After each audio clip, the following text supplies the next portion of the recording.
So it's now my great pleasure to introduce to you members of the National Council to Reduce Violence Against Women and Their Children before I introduce our facilitator for the day.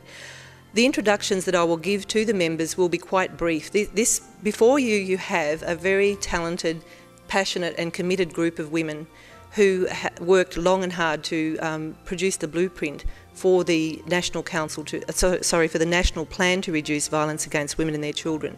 I won't have time to go through their very extensive CVs today in their introductions, so I'll keep my comments particularly to their role with the National Council and the particular area of expertise that they brought to it. But please do feel free to look for their CVs online and just to be, if you haven't already, and some of you will know some of the women in this group, but they really are women who have worked for many years, in most cases, to bring about change in the area of violence against women and to really influence policy and practice in the field. And I just feel that I'm not doing justice in the brief comments that I'll make today. So I encourage you to seek out their CVs and get to know them a little bit better and talk to them at morning tea.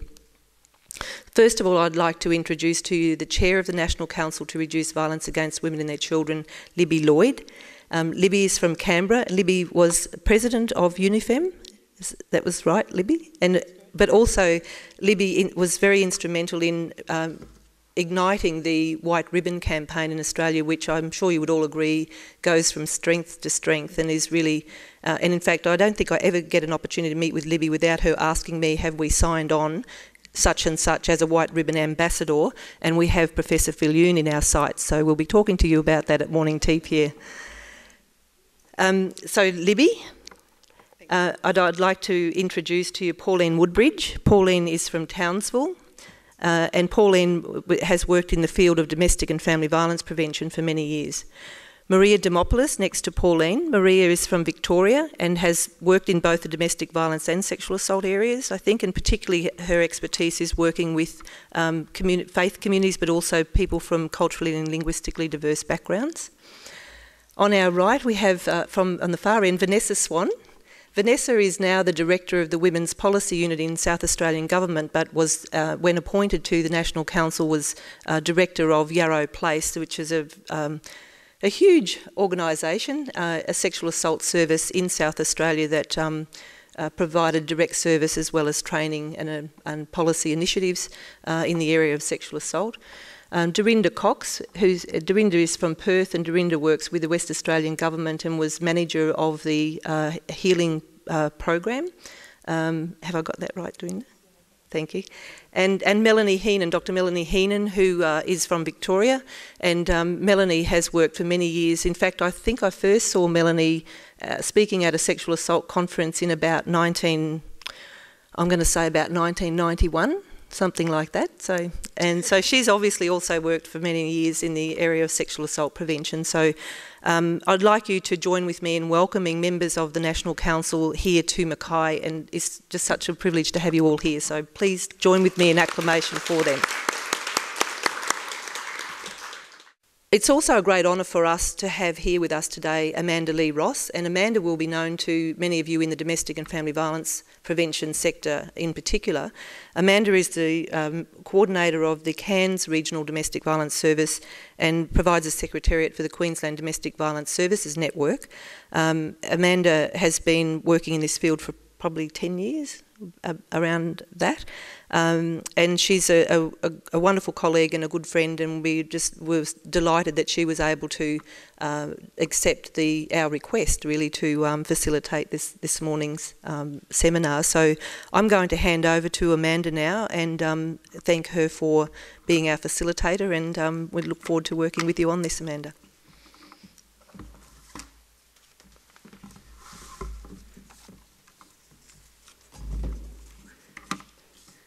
Good morning, everybody. I'm probably going to embarrass Heather right now because I'm going to tell you something that she hasn't mentioned, is that I am actually a replacement facilitator and I'm a replacement for Andrew O'Keefe. So I am delighted to be here today, although I'm not sure how you go from Andrew O'Keefe, White Ribbon Ambassador, been on the National Council, Chair of White Ribbon Foundation TV presenter to Amanda Lee Ross, manager of a DV service. Anyway, I'm really, really looking forward to the phone call that I'm going to get asking me to take over Deal or No Deal, so I'm just waiting for that one to come. So why are we here today? Well, we're here hopefully to have a conversation about the National Plan to reduce violence against women and their children.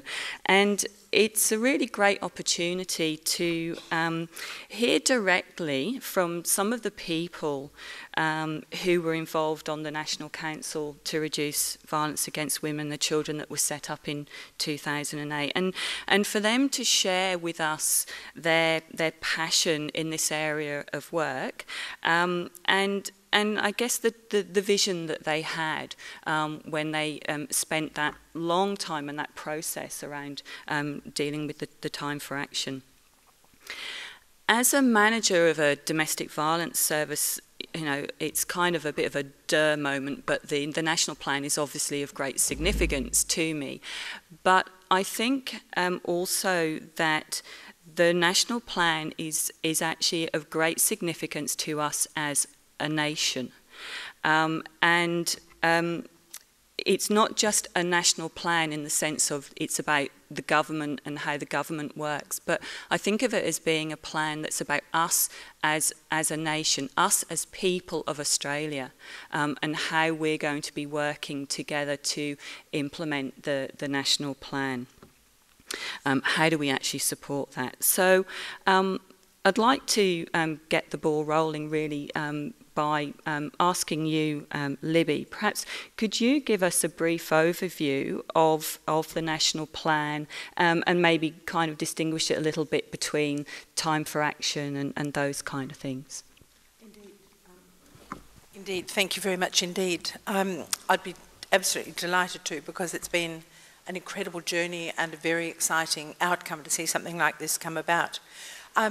Before I actually talk about the final product, I think it's probably worth my explaining a little bit how it came about and why I think we've had a moment in our history that we could have a national plan, because this is not the first time it's been tried. 2007, there was a federal election when Prime Minister Kevin Rudd, now former Prime Minister, was elected. And Labor came in with a platform then around women, some very significant issues that they wanted to bring forward around women. Two of those affected the work that we did. One was that they wanted to appoint a national council to reduce violence against women and their children, and you see us here. But there was also a commitment to produce a national plan. And that was really quite something. When a party puts this in their election platform, there's some real commitment to bring it about. In May 2008, the council was appointed, 10 of us, and the beginning of June, we had our very first meeting, so it's the beginning of June 2008. We were brought together, some of us had met each other before, but at the end of a year, we became very bonded. We spent a lot of time together. At that first meeting, Kevin Rudd and Tanya Plibersek, who was the Minister for the Status of Women, sat with us and talked about their thinking around what we might be able to deliver. And Kevin Rudd said very, very clearly, if you bring to me some evidence-based policy advice, we will go with it. And you've got a year to do it. And you can have 4 meetings. We stopped counting, I think, at 13, but we worked really very solidly over that year. Never before had we had that chance to be given, no council had been given that chance and that commitment that if they delivered some evidence-based policy advice, the government would run with it. So at that particular time, there were 3 other very important reviews happening. There was the homelessness review, and Heather was involved with that as well. They were building a national plan to protect Australia's children, and there was also the Northern Territory intervention. And those 3 things really impinged on the way we were thinking and working, and we made sure that we lined up against them, because as you know, Homelessness, for example, as one of those three areas. Homelessness is incredibly important for women. So it was a very opportune moment for all of us. It was counted by others, apparently met more than 2,000 Australians over that time. We travelled to the far north. Some of the council got as far as Torres Strait. We went to the Kimberley. We visited all capitals, Alice Springs, and some regional centres. So we really tried to have conversations with people who'd been working in the field for a very, very long time in both domestic and family violence and sexual assault, and those who've been working with perpetrators. We called for submissions, and there were more than 370 submissions received. We also convened quite a number of expert roundtables. We collected the people that we thought had done the most work and had the most knowledge and most forward-thinking views, and we gathered them together to harvest those views.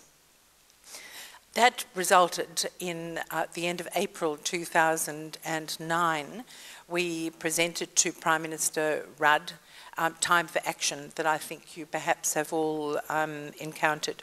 A very significant body of work that had actually almost been handwritten by the members of the council with a very excellent support team that we had from the Department of Facts here. We produced a number of documents. There was the National Plan with its research, our proposal for a National Plan, and what we thought it should be, and the body of research that sat beneath it. There was some work commissioned by KPMG on the economic costs of domestic and family violence and sexual assault. Currently, it costs Australia $13.6 billion a year.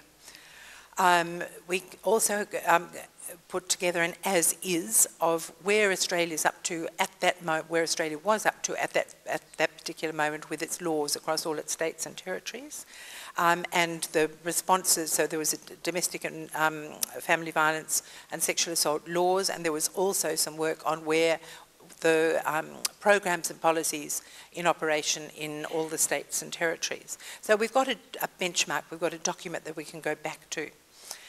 The proposal for the National Plan was to have 6 outcome areas.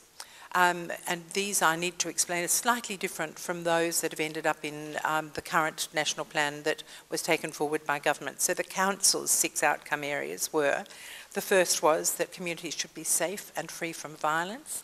The second is relationships should be respectful. The third, services to meet needs. The fourth, outcomes to be just. Fifth, perpetrators to be accountable. And sixth, one that we really thought was incredibly important, is systems must work effectively together. So we delivered all of this to the Prime Minister with a recommendation he take it to COAG, the Council of Australian Governments, which he did, and it was signed off. And then the work was taken up by a ministerial council, chaired by Minister Tanya Plibersek, as I said, Minister for the Status of Women, and co-chaired by the Attorney General Robert McClelland.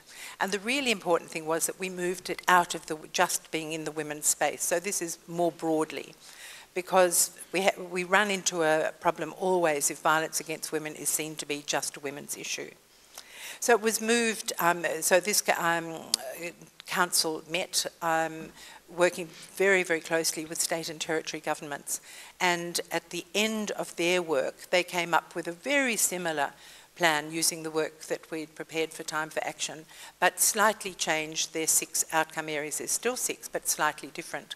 So the one that we felt was so important that we had actually put at the end, but it doesn't mean it was the last. Everything had to go forward together. All of these outcome areas must be addressed, or we won't be able to move. But the 6th outcome that systems should work effectively together has been moved into the new National Plan as what they call an overall activity. So this is something that really fits within and over the whole plan. And instead of that one, they inserted as outcome number 3, extra effort into Indigenous communities. The reason we hadn't put Indigenous as a separate outcome area will be explained later, around the issue that it's not just an Indigenous issue. and it's really important that we remember that there's lots of other special areas, and we wanted to take an intersectional approach, which will also be discussed later. So the really important thing is that COAG has signed off on what we recommended. It's a 12-year plan. It's signed on by all governments. It's not just a Labor platform. It's signed on by all state governments as well. And it's going to be four 3-year plans. So it's 2010 to 2022, and we will be monitoring and reviewing it along the way.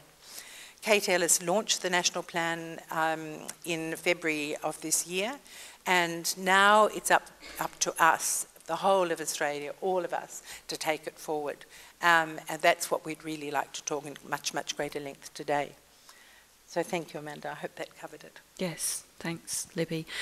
I guess it would be really good just to hear from members of the team, let's say, around what I guess a brief comment or reflection on the plan and what that meant for them and their passion that they had while they were doing it. So maybe, Maria, we could start with you. I'll pass to Maria. So thank you. Thank you for that overview, Libby. It's sort of a good reminder of just how extensive the process was. Very briefly, I guess, particularly in terms of my interest around ensuring that we were engaging with immigrant and refugee communities in all of their diversity, one of the things that I think has really started to happen as a result is that people are able to see that this is quite well linked with ideas of inclusion, ideas of citizenship, ideas of commitment to community, and a willingness to bring forth issues that perhaps historically, for all sorts of reasons, have been significantly silenced. It's very exciting to also see that a number of significant projects have been funded since, including the development of various kind of training programs for faith leaders, significant input into building the capacity of refugee communities to be able to look at issues of family and domestic violence and begin to address some of the ways in which the settlement process may impact, particularly in terms of access to services.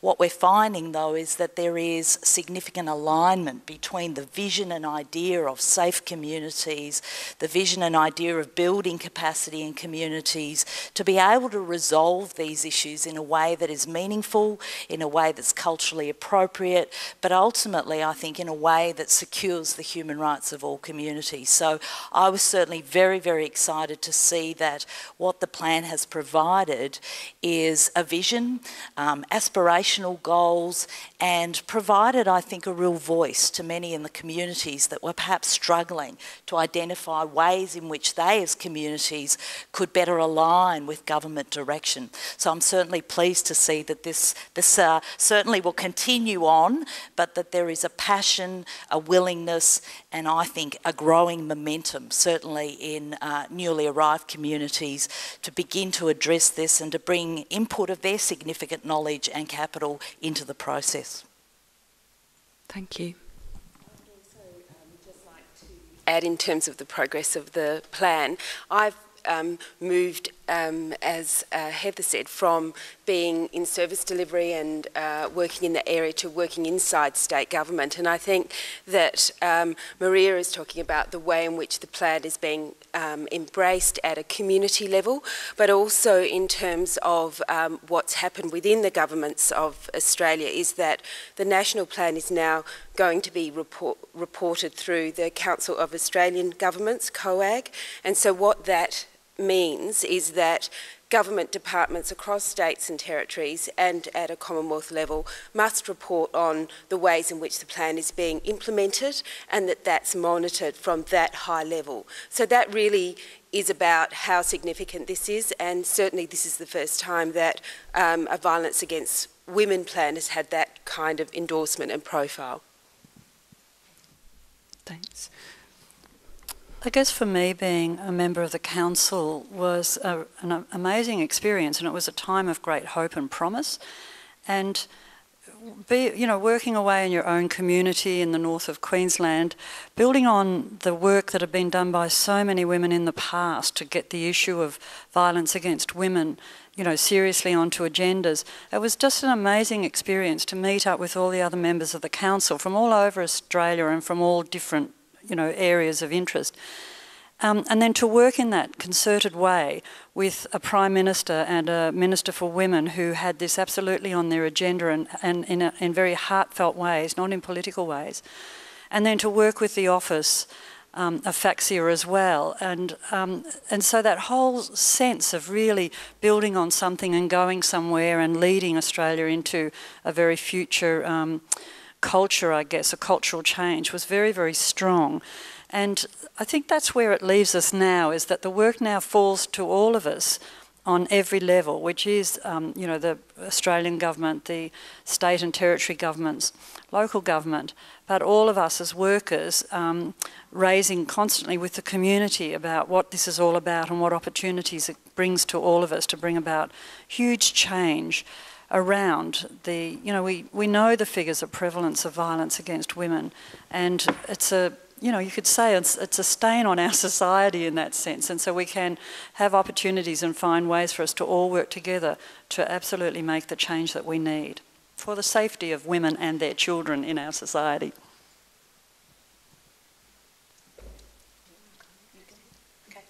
I mean, it's lovely to hear these reflections too, because, you can just... remember the excitement that we all felt in that first meeting and coming together, I think, and having the imprimatur of the then Prime Minister, Kevin Rudd, come to that meeting, not so much in terms of he's the Prime Minister at the meeting, but to hear that he genuinely was interested in a long-term plan for violence against women and their children. And that was something we haven't heard in Australia for a very long time. We'd been and kind of gotten used to short-term, funding buckets, that we were certainly accessing and doing great work. The women's movement and women's services have always capitalised on the best possible work they can do under the political circumstances of the time. But here we were faced with an opportunity to establish a national plan that was going to have, a 12-year life. And in fact, we talked about, and there are recommendations within the plan that go beyond the 12 years. So we knew that opportunity was presenting itself. We knew that there was a genuine interest at a political and a policy level to act on what we might advise, and as Libby went through, on the basis of all of the conversations that we were able to generate and hear from you across the nation in relation to what you wanted in this space. But yeah, we were terribly, terribly excited about knowing that this was real, and the responsibility I think that we felt was profound. We took it very, very seriously. I just wanted to, I suppose, make one other comment that for me, when I look back on the plan, the significance for me was always remembering how we conceptualised the plan. So it was so important for us at the end of that process to not start by looking at how we might see a service system for the next 12 to 20 years, or the kinds of ways in which we can ensure standards of excellence in relation to service delivery or more just outcomes through courts and police processes. We actually wanted to conceive of a landscape in Australia where there was no violence against women. So it was very important for us to start with those two outcome areas, as Libby outlined them, to suggest that we don't take for granted that violence against women just occurs at the incredibly high rates that it does, but to insist on a future, or imagine a future, where violence against women is a thing of our past. So that's why we started with two outcome areas that was about what women and their kids can expect from being born into this nation, hopefully in our future, that they are born into communities that are safe and respectful, that they can expect to have relationships that are respectful and equal, before we got to outcome areas that started to talk about, if violence does occur, then what can we promise to women and children that we can deliver to them. So that was, when I look back, I think of, we often talked about her, this diverse her, she, walking through the plan, and we wanted her to start, at the door of the National Plan, thinking, I have a right to expect that my life, as I progress through my life, I'm going to enter a life where violence is not part of my future and not part of my life experience. Thank you. I'm probably going to be building on what people have already said, and I'll try to keep my comments brief, but for me, I think what the National Plan represents is a lifeboat. Having worked in the sector for a very long time and all through the 80s, seeing such progress and development in terms of a response and government policy and legislation and new programs for immigrant women and so on. Real developments and real energy around in the 80s and through to the early 1990s, probably in the halcyon days of women's policy in the 1990s, and I'm probably thinking particularly Queensland here. But there seemed to then be a real lull, and I think that the lull in the mid to late 90s and into the early 2000s was partly driven by a backlash against the gains that the women's movement had made, and there was a lack, or a sense of going backwards to a large extent, and a real concern about where we could go and how could we renew the energy. And so I kind of see the National Plan and the process that Kevin Rudd and Tanya Plibersek initiated as a lifeboat, but now we have to all get on that lifeboat and start rowing. So that would be my call to action to all of you here. And as we go on over the next 12 years, we need to be on that boat and rowing hard to make it work. I think as the only Indigenous woman on the council, I saw it as a really significant opportunity to not represent Indigenous women and children across Australia, but to provide those processes and access to those processes, particularly at that very high policy level, for us to have significant consultation around what should be in the National Plan. During that process, it was definitely a learning process for me at a political level, and for very personal reasons, but and the end result, the National Council as a whole, very much were inclusive of Indigenous issues. They were constantly putting that on the table. So I think that it was a really significant shift of inclusiveness for us as a group, but also I think embracing that as a nation and moving that forward. Because as we know, the high rates of violence in Indigenous communities is in every state and territory report that we currently have, but not at that very high policy level. So I think it was a really significant turning point for us to actually be included in that. Okay. Vanessa, was there anything you wanted to add? I think that in terms of where part of what we were also thinking about during the early stages, I think, was to look at what cultural change, and as Mel said, we were really looking at how does a plan that's envisaged from a council that consults with the many women and men that we did, how do we move from paper to real life change? And I think, as Heather said, that's the next step, and there has been movement in terms of the ways in which social attitudes and tolerance to violence against women is moving, and I think it's really important that we really look at how that has occurred and what we need to do to sort of contribute to that momentum and to have it sort of moving faster and across all aspects of our community. Can I just make one point too, which I absolutely support everything everyone said, but I think we should really acknowledge the significance of joining up domestic and family violence and sexual assault. This is the first time it's been done. It's a little bit of a problem in that in some states and territories they're still separated, but we really felt it had to be all forms of violence against women. So it's complicated when we keep trying to articulate it, that it's in this area and in that area. But I think that that move is as important as looking at how broad and how wide and how long-term it needed to be. Okay.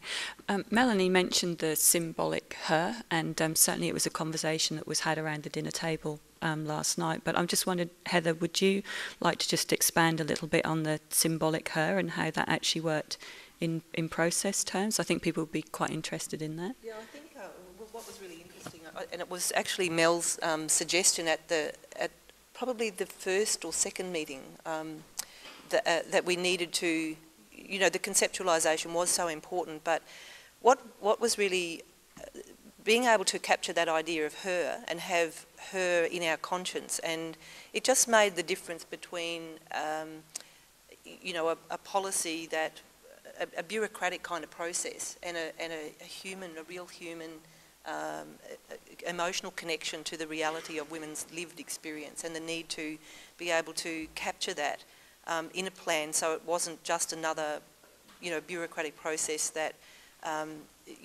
meant that some things might change for better or worse, that there'd be some changes and there'd be some kind of political process going on. This needed to be much more than a political process and much more than a bureaucratic process. And I think that conceptualisation really helped all the members of the council to stay focused. I mean, all of us in our hearts are committed to the working for women and their children, but it was, I think sometimes it's difficult to retain that, the integrity of that in the spirit of creating a document. It gave us the freedom to do some blue sky dreaming, and we also, I think, credit to the Australian government that we were given the opportunity to do that blue sky dreaming. We weren't constrained by budgets or by politics. We were able to have the freedom to have her with us throughout the process and really do that blue sky dreaming about what it is that we could produce to make it, to influence the policy and practice around the country, to really make a difference for real women and real children who are living with this on a daily basis. Anything else, Mel? No. Okay. Yeah. Thanks for that. It's a really good picture for people to have in their heads about the symbolic her. Pauline? Just, it is amazing to reflect, and any of you who have ever been on committees will know about all of the work that happens actually in the meetings and on email and reading documents and so on. But just reflecting on deciding a whole lot of things, deciding on the names of documents, for example, deciding on what would stay in and what wouldn't, what we meant by violence against women, where we'd been, what had happened in the past, what we really hoped for the future, was an amazing journey that we all took together, and it was extremely robust, but it was always with that forward view that we want a society where women and children are safe. I just wanted to touch on some of the things that Heather was saying. I think that what was particularly inspiring about the characterisation of the her, and for me, I think, and for all of us, it felt very, very real, is sometimes there is a danger that when we try and universalise experience, that we miss out on the unique aspects of that experience as well. I think what was really particularly significant and important in terms of the message that it's conveying back out is the her in all her diversity. The fact that we managed to situationalise or to situate what we know is a universal experience without neglecting, in fact, being highly cognizant of the realities of situation, of the context within which women and children might find themselves, and the way in which that social, political, personal, cultural sort of identity might affect access to services, capacity to voice. All of these things to me meant that we can now bring the her to communities in all of their diversity and really mobilise support around the fact that this person, this her, speaks to all of us. And I think that was particularly profound and powerful.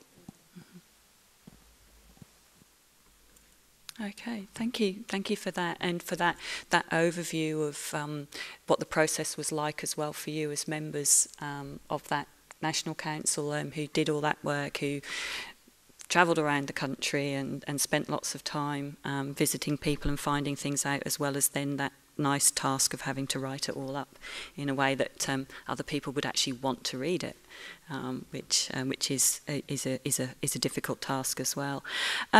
looking at the actual national plan that we have now before us, which is obviously based on your good work, although we've already heard that it's changed slightly, and that always happens. It very much is the focus of the national plan is very much on primary prevention.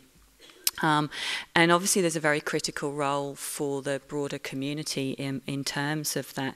I noted from the national plan that its aim is actually to change attitudes and behaviour culturally, institutionally, as well as individually.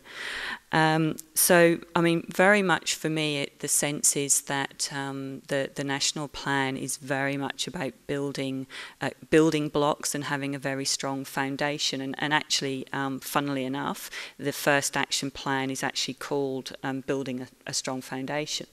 And clearly, without that strong foundation, but there's the potential to struggle to actually make further changes in reducing violence against women. So those three outcome areas that are particularly around that are that communities are safe and free from violence, that relationships are respectful, and that indigenous communities are strengthened, and very much have a lot of community involvement. So Mel, I'd like to ask you, just thinking about primary prevention as a kind of a new frontier for people. If you could talk a little bit about that and maybe some of the doable kind of things that the community could be involved with. I'm happy to do that. I'll make a start and, pipe in everybody. So perhaps if I just spend a couple of minutes talking about what primary prevention is, because it hadn't really been addressed in previous plans, and that's because I think we as a broad sector, so a big royal we across the sector, had been working so hard and so incredibly steadfastly at trying to deal with demand and knowing that the service systems that we had were either broken or were still stretched and could not cope with the numbers of women and children coming through the doors. So the idea of primary prevention being a focus for us, it has taken us some time, I think, to be able to even look up and think that we've got the energy to think about what this new way of perhaps of conceiving of preventing violence before it occurs could offer to us. So in simple terms, when I think about primary prevention, I think about it being focused on addressing the underlying causes of violence against women, the root causes of violence against women. So if we think about the spectrum, I suppose, in terms of violence in women's lives, as we were saying, we were imagining that there was an early point upstream, well upstream, where violence doesn't occur at all. So for us as a sector, or for our purposes here today, I think about primary prevention in terms of putting barricades at the beginning of that river, at the beginning of that upstream end. What would we need to put in place to make sure that violence against women and their children was a thing of our past? So in broad terms, how does it work? It is thanks to the women's movement that we've even got to this place. I think we here in Australia, internationally, had been getting so much better over time at understanding how we map the nature, scope, depth, breadth of violence against women. And because of that insistence on us counting and mapping, and there was a lot that was invisible in that process as well, a lot that we didn't or weren't able to count or didn't focus on counting, as an aside. But mostly, I think what we were trying to do was to get better, an evidence base that was stronger, more compelling, that could influence policy and practice change. So I do acknowledge all of us, all the women's movement and services, specialised services in particular, to bring us to this point. We had also international developments. The World Health Organization were suddenly talking about violence against women in a way they hadn't before. So there was a global link and a global connection, I think, in some really critical research work that started to talk about violence against women as a significant public health issue. So now we're talking about populations of women, not solely on individual women's experiences, but literally looking at populations of women affected by violence against women, and knowing that far too high proportions of women and their kids were being affected. We know, I suppose in terms of prevention, what we want to get at is what we know are the greatest influences of violence against women, what really affects the rates of violence against women. And if the microphone went around everybody in this room, you would all be able to identify strong influences on violence against women. We know that they're often social and cultural influences. We know that it's often about inequity or access to resources, to power. But what we know stands out more than anything else in relation to violence against women as an underlying cause is gender inequity. We know that it's about our social norms and practices. We know that it's about our relationships. We know it's at community level and how community might tolerate or support violent or attitudes that are diminishing of women, or suggest that inequity is just the way things are, and certainly doesn't need to have any attention. So being able to, I think, through a primary prevention approach, start to talk about those key determinant factors, those factors that we know really shapes high rates of violence against women in the community, was to also say, if we know what they are, then we can prevent them. We don't just accept them as an fait accompli. We don't just expect that 1 in 3 women will be affected by violence in their lives. We have to think, if we can identify those factors, then we can influence change in those factors. And that's pretty much what primary prevention is all about. So primary prevention, I think, does 2 things. It identifies those social norms, practices, attitudes, behaviours, institutions, structural supports for violence against women, and it does the second thing, it seeks to change or influence them. It seeks to undo them, unlearn them, put something else in their place, which is about equity, about mutual respect, not just at the individual relationship or family or community level, but across society. So influences our systems of support, our institutions, and I mean across everything, as Vanessa was saying, across every sector, across every area of public and private life. And that's, I think, the other really important aspect of prevention, is that it has to operate at all those levels of society, from the institutional societal level, through community, through family, down to individual relationships. And it also needs to work across sectors that we hadn't really traditionally worked with before. A problem of this magnitude needs everybody, and so we need to equip people who perhaps have thought they've got nothing to do with violence against women, or can have no influence on those high rates that we're talking about. We have to engage them in this process, we have to capacity build them in this process, and we have to teach them how to lead. And we in this sector are probably amongst the best tutors to do that. So we'll talk a little, I suppose, across council for a minute or two about where we've been concentrating our efforts, and the plan speaks to particular areas. It speaks to the influence that schools-based programs can have. It speaks to the influence of local council reaching to its local community members. Local council really assuming a leadership role in that way. Sports clubs have a huge opportunity here to shape some of those things we've been talking about: attitudes, behaviours, policies, codes of conduct.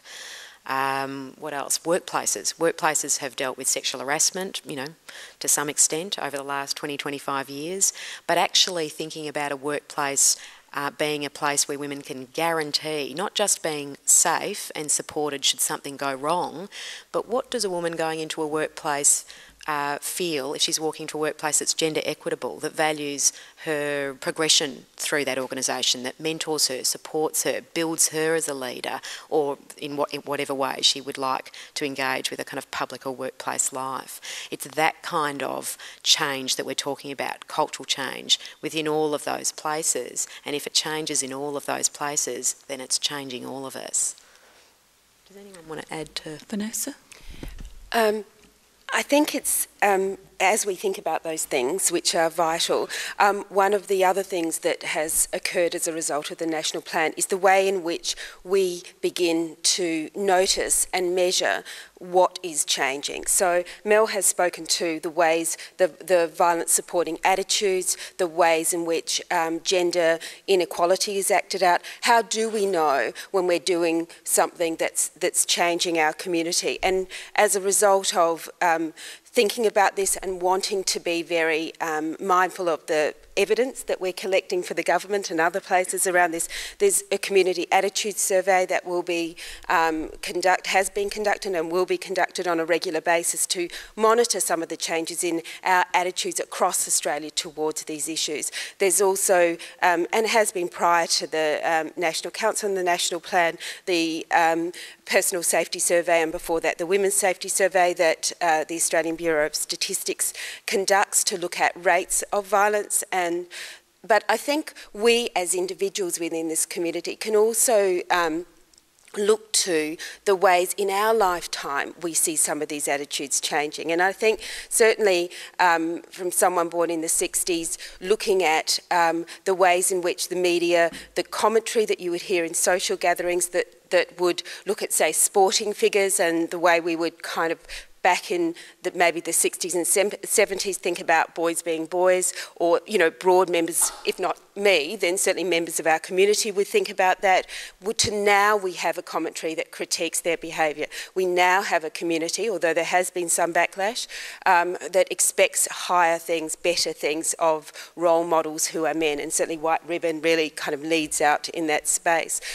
If we think about this kind of change in the legal sphere, we see it in terms of the women's movement for so many years being the sort of the monitorers and the sort of those that offer a critique, to now things like law reform, looking at making illegal rape in marriage, looking at things like childhood sexual assault being something prosecuted through the court. So we can see the ways in which things that were not even seen as problems are now perceived as problems, but we have a long way to go. So in terms of the work and the prevention work that Mel has talked about, what we are looking to do in terms of our outcome area on respectful relationships is to look at how do we, from a very young age, how do we stop or change the way in which social norms are formulated in the young people, in those that are coming up through our communities, because really what we know, it's much harder once you have a belief to shift that fundamental belief that you have. And really, so where quite a bit of this work is being focused is on our young people of all our communities, to look at how do we make it part of the whole school curriculum, to have commentary and interruption when gender stereotypes occur, when certain violence supporting attitudes appear. How does that happen? And I think that although we've had quite a bit of work in this space, very often we have sort of 1 hour sessions that someone from outside will come into a school and just do a 1 hour session. But we've got much better, and we've still got a lot to learn about what happens if you talk to, you know, boys in year 10 or 15-year-old boys about certain attitudes for an hour. Will we get more of that behaviour or less of that behaviour? And unfortunately, the more we research it, what we find is if you make something exceptional at a point when they're being rebellious, chances are you may get more of it. So we really need to get very good at working out how we do that. It's not just anything in this kind of that talks about these issues within schools. So that's some of the work that we will look to you to do. There's still a lot to learn. There's still a lot to refine in terms of how we go about these things. I'd like to just add on to that, and I suppose give an example from our experience at the Centre for Domestic and Family Violence Research, which I think really illustrates some of the points that Vanessa's making about the need for evidence, and that we should also, I think, be reflecting on what doesn't work so well and learning from that. And so the story that I wanted to share with you is a program that we developed a number of years ago with the Woorabinda community. It was a primary prevention initiative. It was working with children from preschool right through to year 7, so very early childhood education. It was around developing respectful relationships with each other and within the classroom.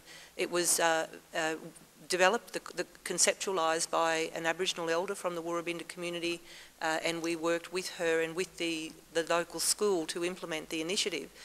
What we learned from that was the power of the cultural context and working with an elder who could bring traditional aspects of culture to, because that was one of her objectives, in fact, was to help the children in that community connect with their cultural identity.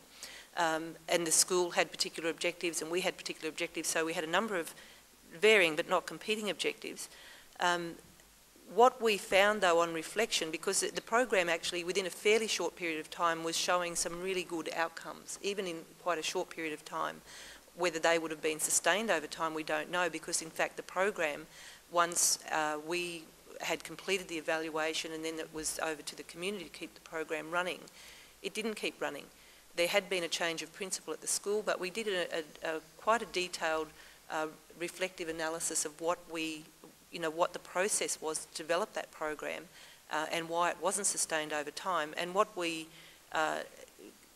concluded, in fact, was that there was a failure to engage effectively the institution. So we weren't successful in bringing about the institutional change that Amanda mentioned earlier and that Melanie and Vanessa have referred to. So whilst we had an initiative that had a number of elements that were pointing to its success, it's really critical that we ensure that institutions are conducive to the implementation of the particular initiative. And in this case, the inflexible nature of the school system, the education system, which really is a monolith. You know, when you're talking about an individual school on a community, but it's also part of a statewide education system. Our research just really clearly demonstrated the need for increased flexibility to be able to accommodate the cultural context in which it was operating. So for us, that wasn't a failure, it was a success because we learned a really valuable lesson from that. And so I'd encourage people to, when you're implementing primary prevention or other initiatives, to take heart that when things don't always work the way that you had hoped they would, it's not a failure, it's an opportunity to learn from that and to share that learning with others. Sorry, just to add, that's just a terrific example because it also draws attention to the fact that we do know a lot about what is best practice or what is good practice in undertaking primary prevention approaches. There's some wonderful frameworks and documents that speak to that. And Heather's example is a terrific one because it does talk about working at that multiple level. For primary prevention to be successful, just a classroom session or just the initiative itself focused on young people or the target group is not going to do it if there isn't cultural change or awareness raising and attitude change at all of those fundamental levels around the environment that you're looking to change. So school culture, professional development for teachers, school curriculum changes as well. Now those are really difficult changes to make. So primary prevention is tricky because it takes time. It takes time and commitment and perseverance and learning and trying again, evaluating, recording, learning round again. So we're talking long-term strategies here to see cultural change outcomes, and that's what's so important, I think, to engage the institutions at that early time to talk through and I suppose particularly draw attention to what are realistic expectations here. What are some short-term outcomes you'll be able to demonstrate really quickly, but what's your longer-term absolute objective, which is that you will see change if you work at those multiple levels over time and you use good practice primary prevention approaches. So I think that's a terrific example. It's been something that's really guided us as well through the National Plan. At the same time we were working on the National Plan, we knew there was a commitment to this outcome around respectful relationships, especially in secondary school education contexts, and we were, again, coming back to the kind of policy impact here, we were so heartened by the fact that the work we were doing and the evidence base that was being drawn together was actually translating into policy. So the kind of criteria that the government at that time put out around the first raft of respectful relationships education was to those communities that had some initial capacity already, perhaps to trial some new programs. And I suppose what that allowed us to do was to again show how those kinds of programs can work. And so again, get that low-hanging fruit to engage people in primary prevention conversations, but also to demonstrate how these programs are doable. They don't cost a lot of dough. It is about capacity building and understanding and, acknowledging that change will take time in the school kind of environment and through the school culture. So, again, it was for us an indication that this government was interested in driving policy that was evidence-based, and that at least in the initial stages they were only going to fund initiatives that could, at the early demonstration stage or piloting stage, could have some success on the ground, so that we could then keep garnering support and momentum, as Maria was saying, to engage others in this conversation and start to, I suppose, continue to capacity build and have a dialogue about how primary prevention can really impact over the longer term. And I think, Mel, that the importance of conversation and dialogue in community as part of that primary prevention approach is really important. I recall shortly after the plan was launched in February, I was invited to participate in a dialogue with a number of faith communities and faith leaders, and a number of them were reflecting on a recent case. Many were quite sort of disheartened by the fact that the so-called cultural defence was sort of emerging, which was actually maligning communities, suggesting there was something sort of inherently violent or characteristic about particular communities, and really wanting to think about how they might sort of redesign, if you like, the approach that was being taken to culture, and culture as an excuse for what ultimately was gender-based violence. And I reflect on a number of the sort of conversations that were happening, and in particular, one of the leaders was talking about an experience where he had been summoned as an expert witness in a domestic murder case, and he spoke of the sort of chilling consistency when the prosecution asked each of the witnesses why they didn't intervene, why they didn't respond without putting themselves at any risk, and each one almost kind of echoed the same sort of sentiment. We thought it was a domestic and that we shouldn't get involved. And we were sort of all reflecting on the fact that omission is commission, that the silence that we all sort of might feel we're restricted by, or that we can't speak out. And I was just thinking about that whole thing, or the whole sort of momentum around building consciousness, understanding that that implicit sort of omission to act can contribute to the ongoing sort of violence or the ongoing epidemic of violence against women and children. And I think what was really powerful, not only about that meeting, but the many that have happened since between faith leaders and other diverse community leaders, is the willingness to address consciousness, not only capacity but consciousness for transformation, really taking a look at the unconscious biases that exist that limit communities' capacity. And I think primary prevention has been so powerful in speaking to communities about the fact that they have capacity. They can map their resources and internal wisdom. They can act, but we really need to address that idea that, you know, agency is all about having direct involvement, that agency is systemic and agency is community and nationwide. And I think that I'm really excited by the momentum that's been growing, because certainly in immigrant and refugee communities it's always been responsive. It's always been about trying to address the sort of urgency, the critical aspect or nature of the fact that disproportionately high numbers of immigrant and refugee women are represented in homicide statistics, to now moving to a place where communities can begin to address the unconscious bias that really informs their lack of intervention, to a point where I'm really starting to see dialogue around social and cultural transformation, and that's got to be exciting. Can I just, before we go on to Indigenous, just want to make, I can't resist the moment to put in the plug for White Ribbon on this point either, but I just look at how that can grow. I mean, we can really see such growth. In 2004, we had 12 White Ribbon ambassadors. I think we're now up to 1,800. And these are people who are prepared to stand up and be seen to take a very positive role in the whole area of violence. And I think it is that movement, and it's really pushing it forward, and it should be diverse. We need to make sure that it's equally represented across the diversity of Australia. Sorry. Just a final bookend on respectful relationships, which is the outcome, the second outcome that Vanessa was speaking to. Imagining our friend and colleague Moira Carmody watching this and saying, oh my God, I can't believe you didn't mention the national standards. So at the same time that the plan is being forged, as I say, we were looking at, we knew that there was a funding pot that would be available to test some new work in schools-based respectful relationships programs.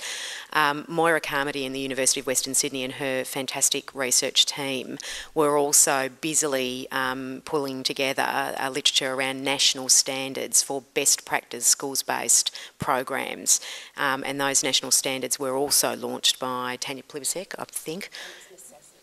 And it's exactly, it was NASASIV, that was the National Association of Services Against Sexual Violence, that were successful in receiving that funding, and they commissioned the University of Western Sydney and Moira Carmody and her team to do that work. So if you're looking for, if you're interested in schools-based programs in particular, those national standards are online, and it's a fabulous document as well.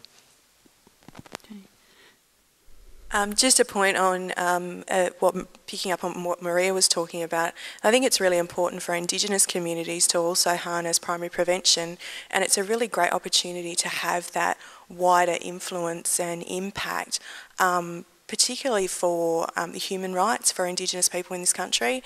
And I think that given the specific nature in which violence occurs in our communities, it is that oppressive nature which continues to internalise what's happening in communities.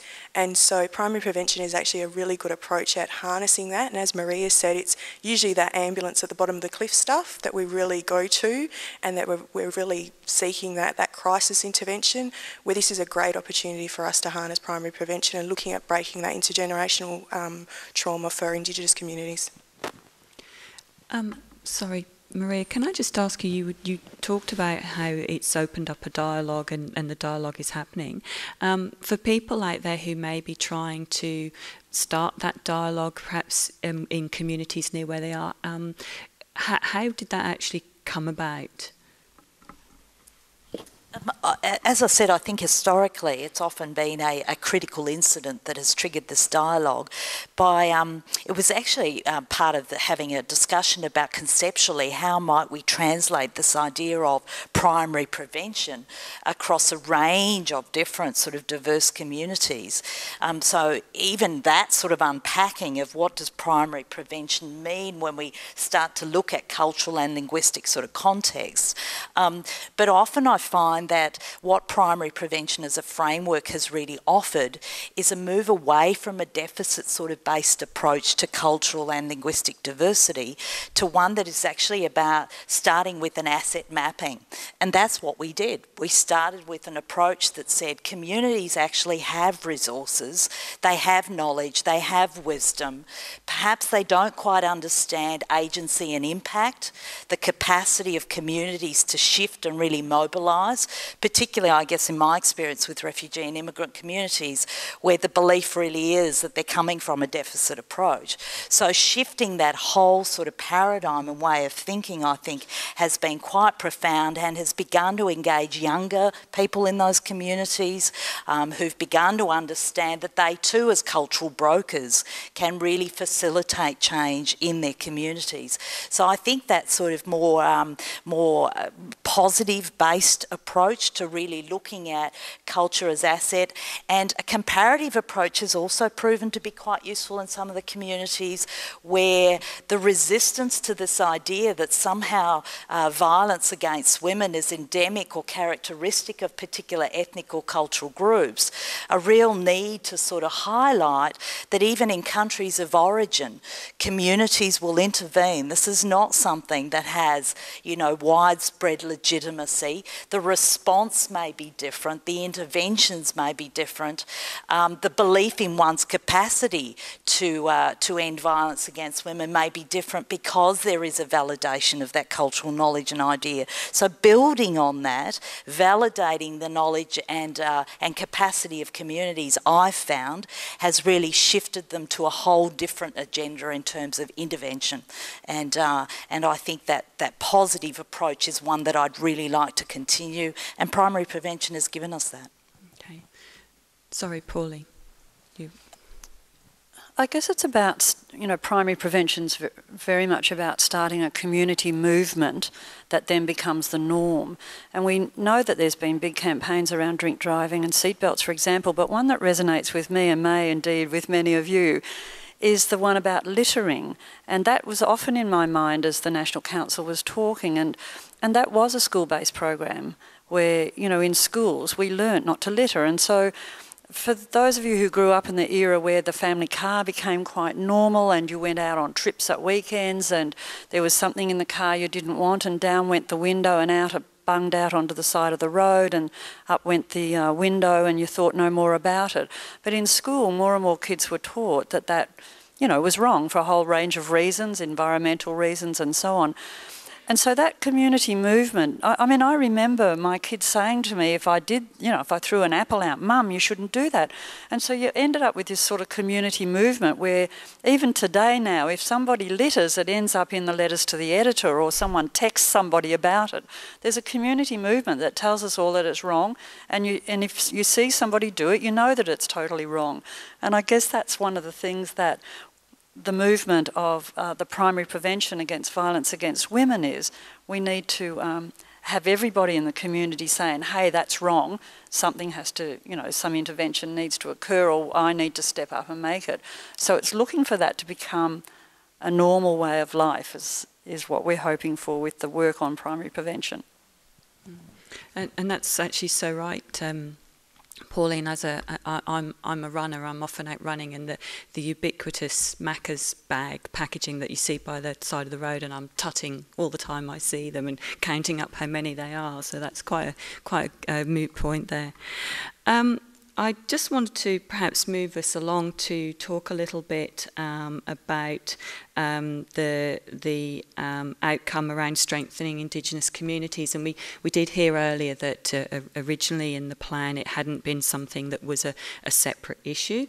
There was the intersectionality. But I just wonder, Dorinda, if you'd be happy just to talk for a few moments about the strengthening of Indigenous communities, including some things that you might see as being doable.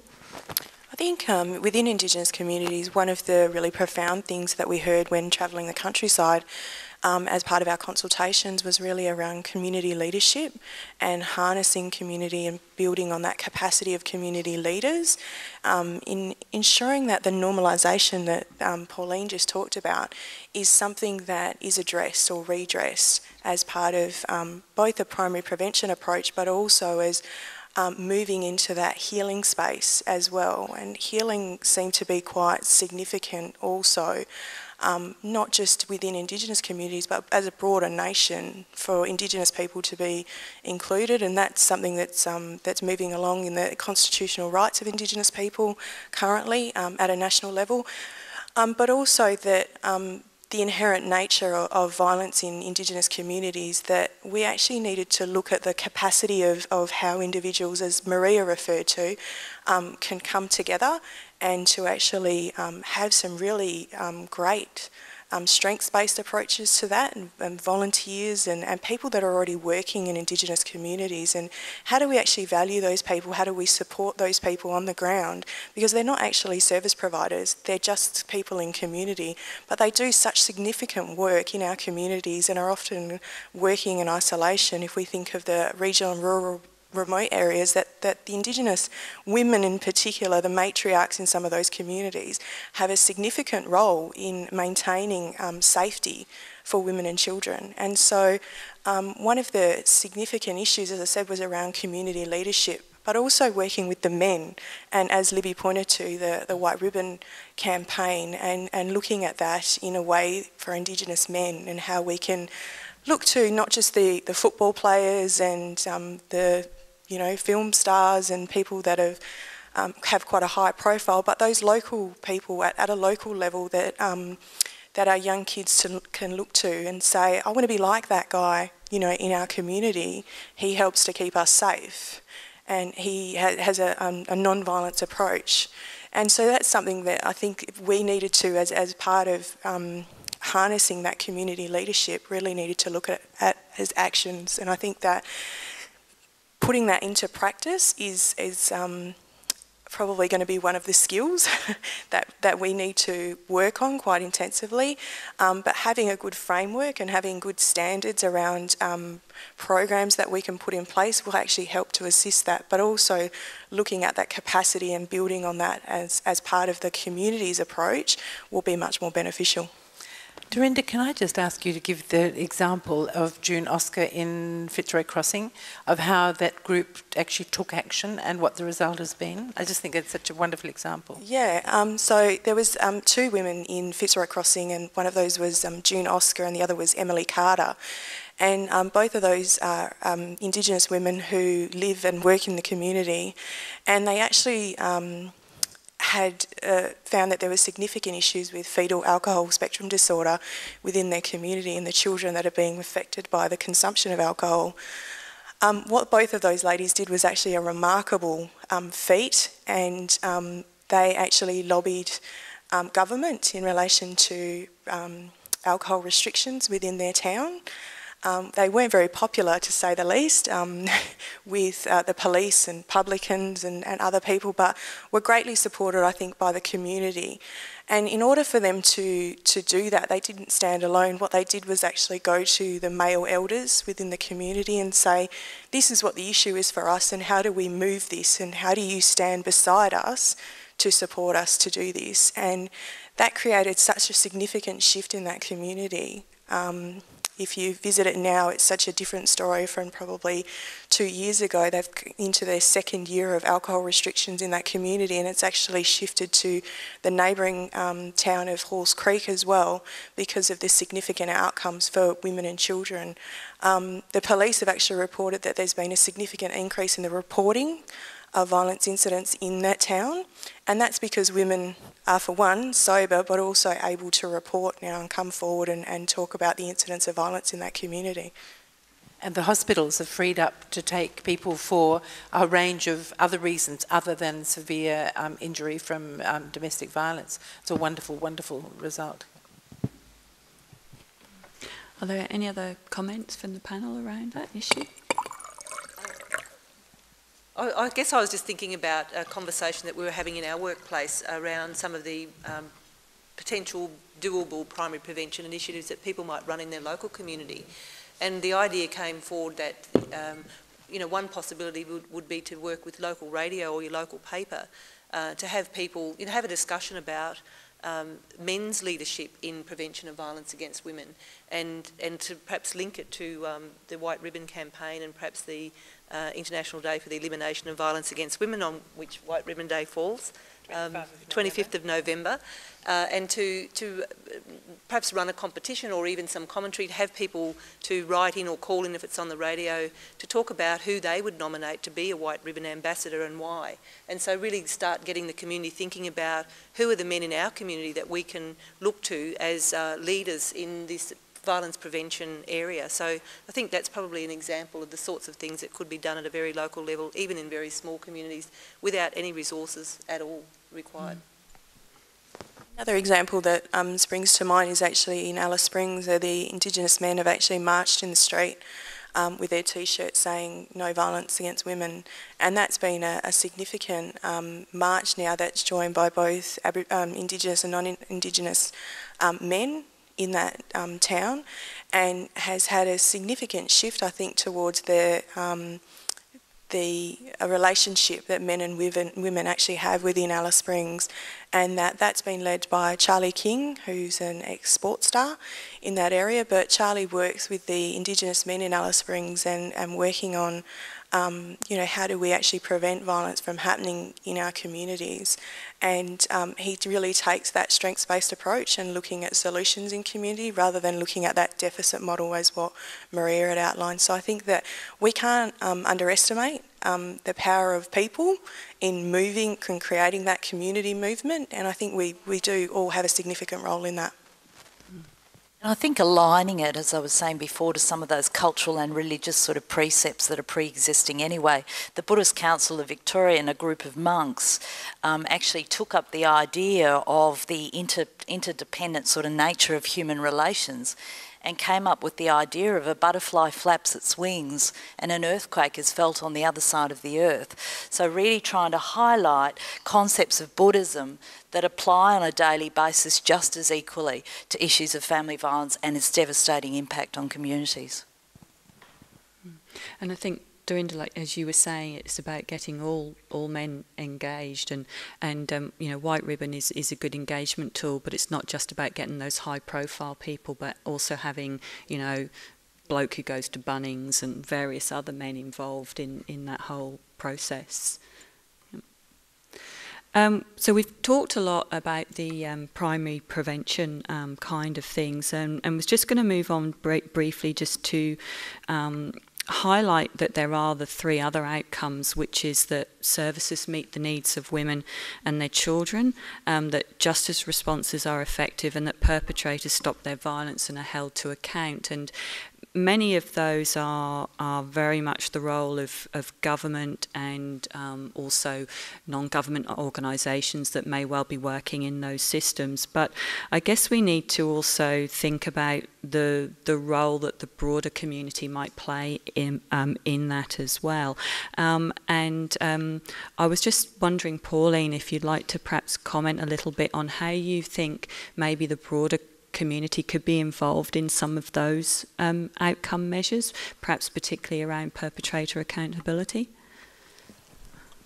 I guess that one of the difficulties about a statement like perpetrator accountability is that it's so multi-levelled, and not everyone can find a way where they think, well, I could belong or I could help in that particular part.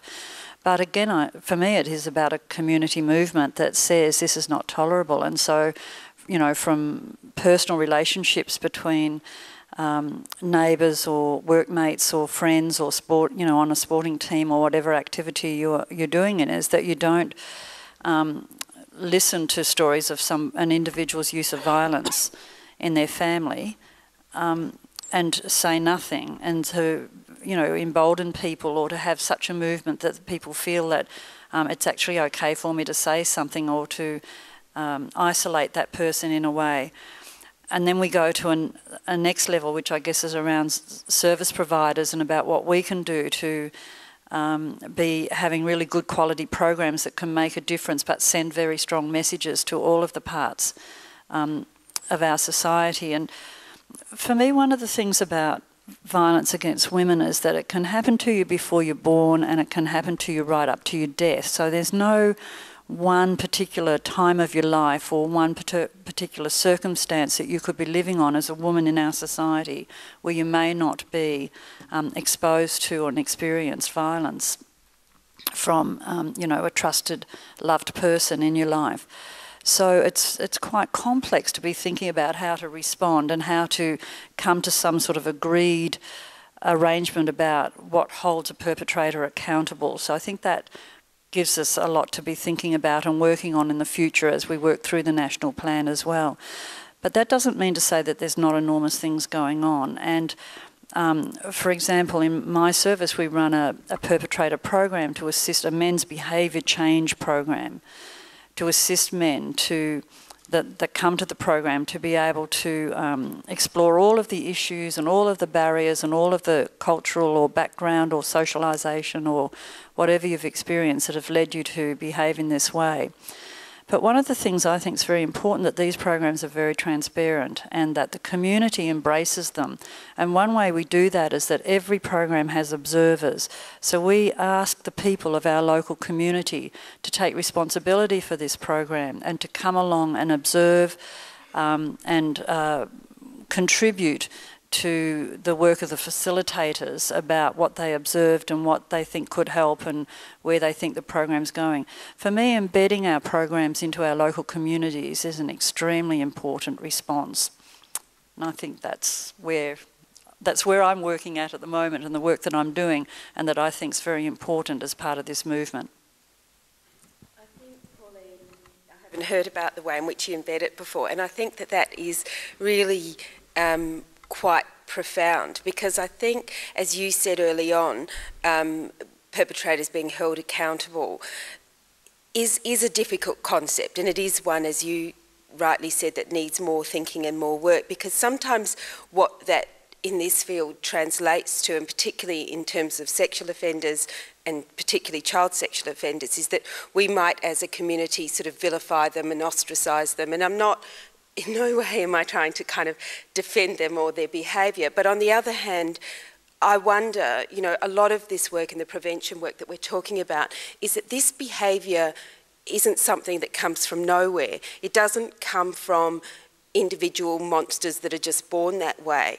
What we know from all our prevention work is that these are ways of behaving that come from, and I'm talking broadly, and there's certainly possibly exceptions to this, but broadly a lot of domestic violence, sexual assault are your people who are part of our community. They are people that hold responsible jobs, they are people that look like other people. You know, we're not talking about mostly monsters. And so in terms of how we respond to them and how we stop their violence and take some steps towards that, and you know, hopefully one day we'll have a society where this behaviour's gone and we'll never have to deal with it again. But until that time, we will have people that behave in these ways. They are mostly men, and we have to find ways to really, you know, we can't just send them to some other place. Even if we put them in prison, they get released. You know, it's not like we keep very many people forever in there.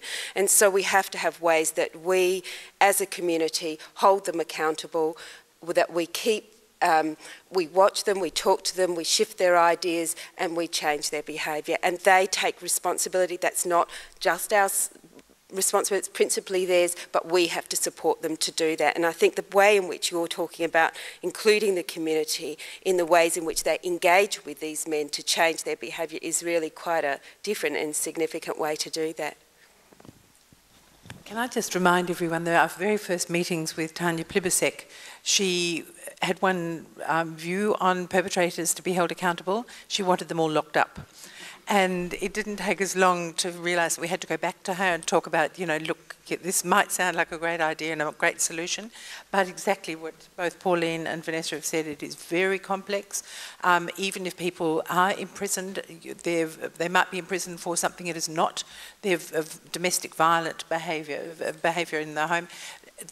Nothing happens to them while they're incarcerated anyway, then they're released. And we do have to make sure that we're doing something long-term and in all aspects. We got to the point that we were kind of mocking ourselves in the way we were talking about it. Are we talking about welcome home parties when people come out of prison? No, indeed we're not, but there has to be a helping hand. We can't just open the door and let them go back to where they were and behave as they were. Something has to keep on happening, and we haven't got the recipe for that. And one of the first reactions from the government when we handed over Time for Action was, we will give you $3 million. Well, no, unfortunately, they didn't give it to us, but $3 million will be allocated to do further research into what are the most effective responses to perpetrators in order to make sure that we minimise the number of perpetrators, because we will not reduce violence against women and their children unless we reduce the perpetration. So that really is one of the key areas.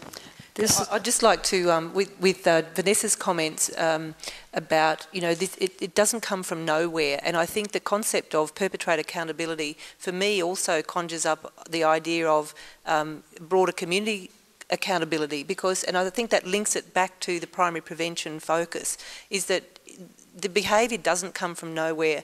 We, like the World Health Organisation, adopted an ecological approach, recognising that violence has, you know, these root causes that operate at a number of different levels. So it's the broader societal and the cultural and the individual levels and the family levels. So that the creation of the perpetration of domestic violence is a shared responsibility. It's not only I mean, obviously we have to hold individuals accountable and stop their individual violence, but at some point we all share responsibility for stopping that individual's violence as well. And that's, I think, why we gave such focus to primary prevention. And this was one area where I think in the council itself, where our commitment to the idea that systems must work together effectively makes an awful lot of sense, and that's still true today. And we do, you know, all of the systems need to be working together effectively to meet the goals. And I think in terms of the ways in which, you know, this is, all of these things have progressed over time. In recent time, every year there's different innovative work and there's different ways of thinking about these things. But I think that the DV sector several years ago realised that a lot of these men, there weren't people working with these men. And in fact, if there were, they weren't necessarily working with them in ways that the sector thought were the best ways to work, and so have taken up some element of that work. And I know, I mean, that is quite a shift. I know in terms of my personal background, I worked in women's health, I worked in a women-only service, I then moved to sexual assault, and you know, and at the time, back in perhaps the 70s, you know, you wouldn't talk about men. It was time spent away from women and not the right thing to do, or money spent where it should be going to women. And yet, what we've, I think, come to realise is that really we can't, you know, society isn't compartmentalised in ways that we can just go, we'll just look at this aspect of the problem. We really have to look at the whole thing. I just support that. Now, I think, in fact, for me, one of the most magic moments of that year was Karen Willis saying that when she had heard Kevin Rudd speak at an event, say, it is I am responsible, it is men, we are responsible for this violence against women, and it is up to us to do something about it. And she stood there and said, I had tears in my eyes. I never believed I'd hear a Prime Minister say that. And it is that thing about men coming into this area and taking responsibility, and we work together to make the change. Okay, we've talked a lot about the plan as a whole. One thing that I would like, probably in finishing off, we're going to open up to a few questions, but to get each panel member to think about this, that the plan is 12 years. And over 12 years, things change. Governments come and go, and our nation itself will change as well. So I'm just wondering if each member of the panel could perhaps think about and give us a brief statement from themselves about how they feel that we can sustain commitment to this plan for the next 12 years. And let's put Vanessa on the spot first. Thanks. Thank you, Marian. Look, in thinking about this question, I guess one of the things that I'm mindful of now that I'm in one of our state governments is that there is, you know, state and Commonwealth government are very busy, and how often we end up doing things is sort of having tick lists of things that we must deliver and do, and those lists tend to be quite long and staffing tends to be quite tight. And I have to say that in this area, I'm not convinced that tick lists are the best way to implement the National Plan, and I do think that that people at a state level, at a local level, should have expectations of those of us in government that really look to the spirit of this and to make sure where money is spent around the deliverables in this plan, we do this in a way that reflects the spirit in which it was envisaged, that really uses the most up-to-date and best ways to deliver. So, and I think that how you do that, excuse me, how to do that is about having contact with your local state government workers, but it's also about looking at the program, sending comments in, going to consultations, sending letters to your MPs. You know, all of those ways are ways to keep government accountable and to, and you know, some of that can include helpful suggestions. It's not just about sort of critiquing, because then that, you know, if there's a dilemma or a lack of skill that government have, what really they'll be looking for is some advice. So if you have advice and positive tips or suggestions, then that's really good to sort of find ways to pass that on. So that would be my... Thank you. I think probably the most important thing for the sustainability of this national plan is actually moving it out of the government space and moving it into a more of a community space. So actually the community and non-government sector actually taking ownership of this and actually progressing it and moving it along, rather than leaving it up to governments to actually do.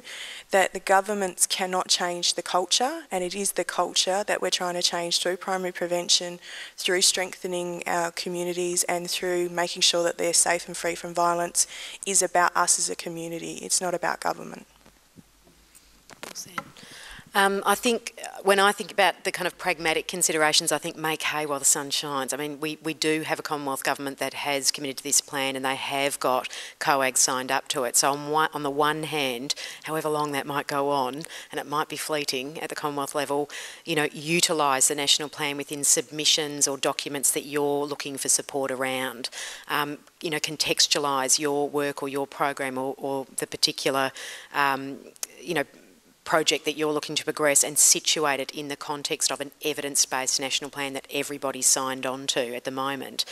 I think if the sun's not shining so brightly anymore, either at Commonwealth level or state level, insofar as the plan looking like a Labor plan, then I think the getting traction at community level is everything. Because if we do build understanding, if we raise that consciousness, if we excite and mobilise leaders and others across our communities to engage with this work, then that momentum will take over the other. It'll be them speaking about them not wanting to lose their violence prevention program at local council level. It will be them saying we've got white ribbon action teams with senior level representation, we're not losing that, and continuing that dialogue, and I suppose to pressure whoever's at the Commonwealth level and whoever's at state level that this is not an issue that can be treated in a partisan way. This has got to be a bipartisan effort, and I think if governments and even new governments see the interest and mobilised leadership in particular across corporates, local councils, sports clubs, schools,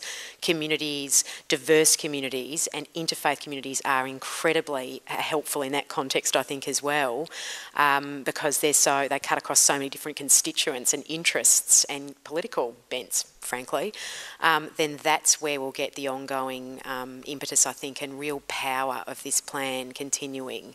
And our insistence on it, it is evidence-based. It's got thousands of people's voices through it. We have to keep saying to the next lot that we're faced with lobbying or advocating with that this is an evidence-based plan. This is not about party politics. It's above it. I think the points that I would make have been covered, but I guess, yeah, I would see it as a people's movement that lobbies both sides of politics or three sides or however many we have these days. I think the three's getting up there. But I do think it is about the people on the boat rowing towards upstream.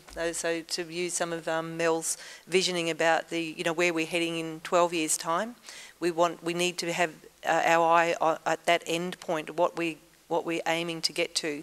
And I really do think that we're not going to get there unless we've got as many people in the community on board as possible, all working within the same framework, but with difference within that framework. So we've got a context for the action. We need everybody on board doing their bit in their particular area, so that we've got the diversity covered and we've got the energy there to carry the plan forward. So I think it's just, as you said, the people's movement and the bipartisan support is really critical. I think we're all on song. We really all believe, and I hope you do too. We know that the cost to the Australian people is $13.6 billion a year. We know that the Commonwealth to this point has put big effort into it, 83 million, that's with an M, not a B. We know that state governments have got a huge number of programs and they spend a lot of money and a lot of effort, but that absolutely isn't where we will be going. It's got to go right down below that.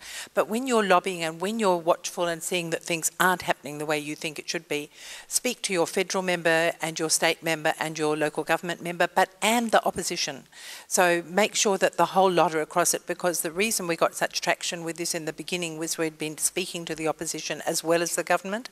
So when Labor came in, they actually had a commitment. Not at all sure they'd win, but when they did, they had to do it. And it's the same with the opposition. You really have to keep all of those people who are in positions of authority signed up to it.